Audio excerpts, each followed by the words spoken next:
What's up, y'all? My name is Ebony, and I want to welcome you to another episode of the Adult Puberty Podcast. All right, y'all. So, the name of today's episode is You Can't Change Anybody, so stop trying. You know, this is a topic that is very, very dear to my heart, in part because I've been getting in trouble for being me since I started school.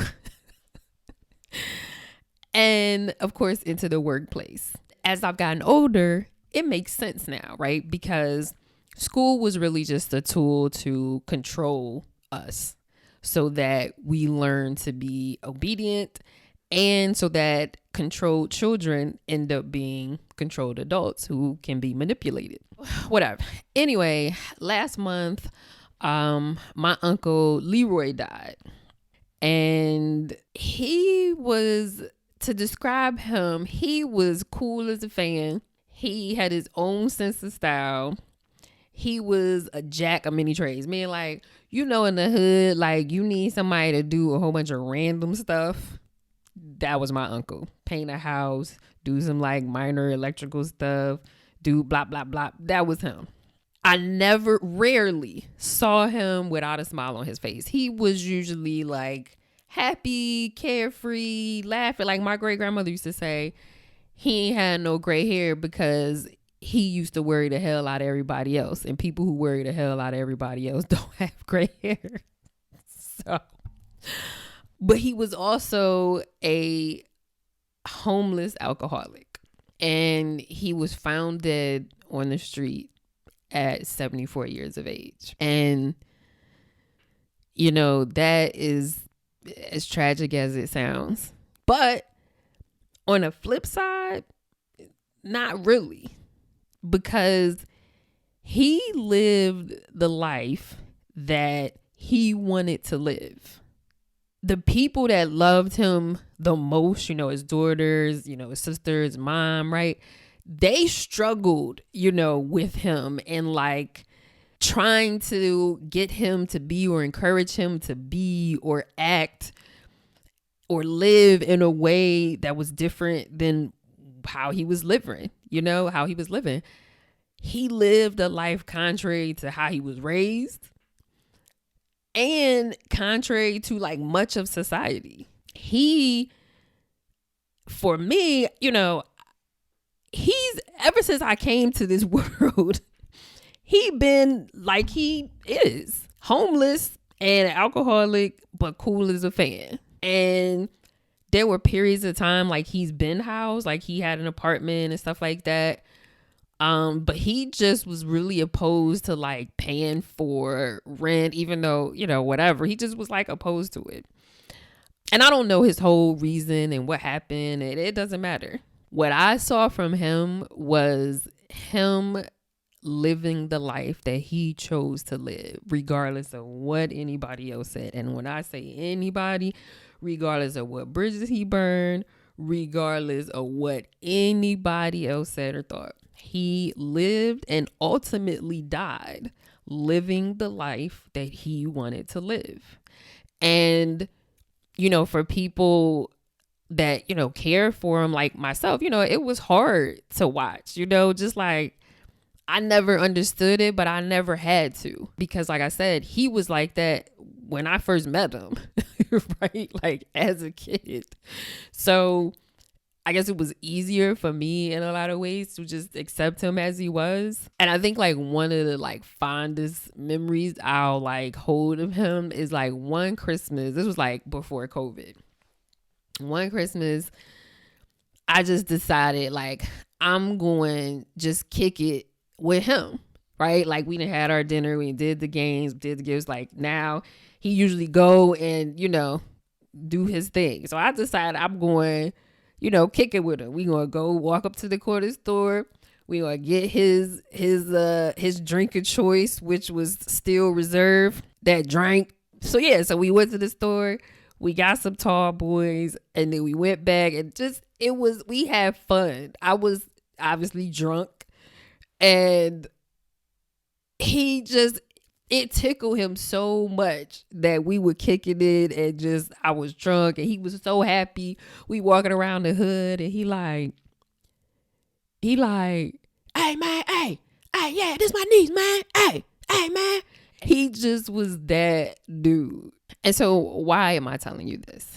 Well, partly because just the way to, part of grieving, and because, authenticity is one of the things that I said that is really important to me, and something that I encourage and, want to talk about on this podcast.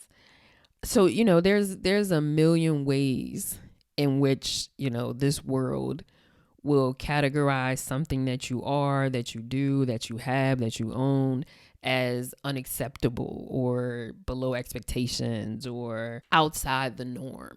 And if you're not careful and if you're not content and secure with who you are, that could affect you, in a negative way. Negative being you not being authentically who you are. And I guess I saw my uncle, right? Like, people try forever. He never switched it up. He was always clear, at least in action, right? Of the life that he wanted to live. And sometimes we as people, we have expectations of one another. And like, for example, I'm going to have you, like, I expect you to have a life score of like 10 to 20, or 20 being you won at life. And the actual result was a 5.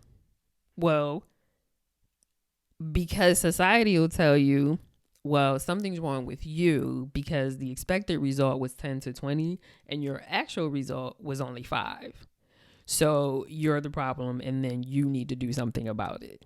When in reality, we, the people who hold expectations of others that are outside of our jurisdiction. So what do I mean by that? Let's just say each of us is our own little country and we are the presidents of our own little country.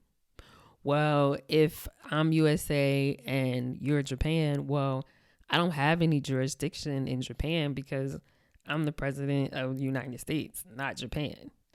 And so I don't have any jurisdiction to have expectations of Japan because that's not my country. And so the same thing applies, right? Like,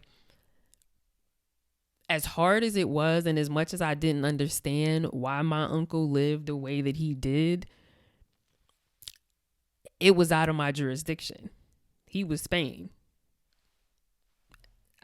As the president of my own country, I don't have any jurisdiction in Spain.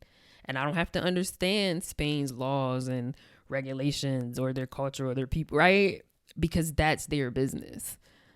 And I'm not saying like, we don't want better for each other. We do, right? But oftentimes I think that is an excuse for us to kind of push our expectations where we don't have jurisdiction.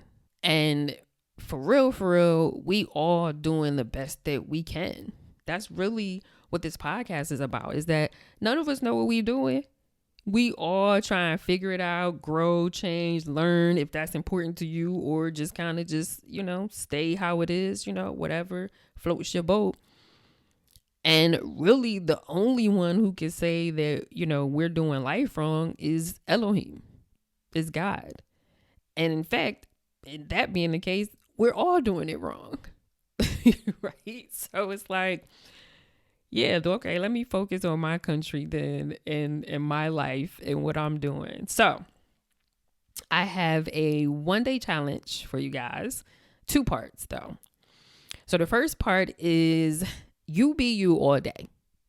You be you all day. What do I mean by that? Start by wearing what you want to wear. Because clothes don't matter. It's just so we won't be naked. The other thing is, say what it is that you need and exactly how you feel. I don't think many people realize how much they button themselves up. And be honest, right? Honesty is something that I'm constantly practicing, honest with myself, honest with others.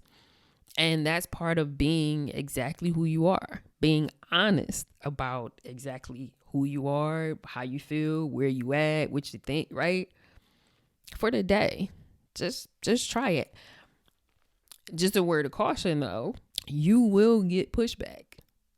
Like, you will get pushback. That's not to deter you from doing it. It's just so that you're aware. And my encouragement to you is when you receive that pushback, to stand firm, right? And know that you aren't breaking any laws by being you. And obviously you have to be honest about what really is happening, right? You running a red light and you like, hey, I'm just being me running a red light. Like, come on, right?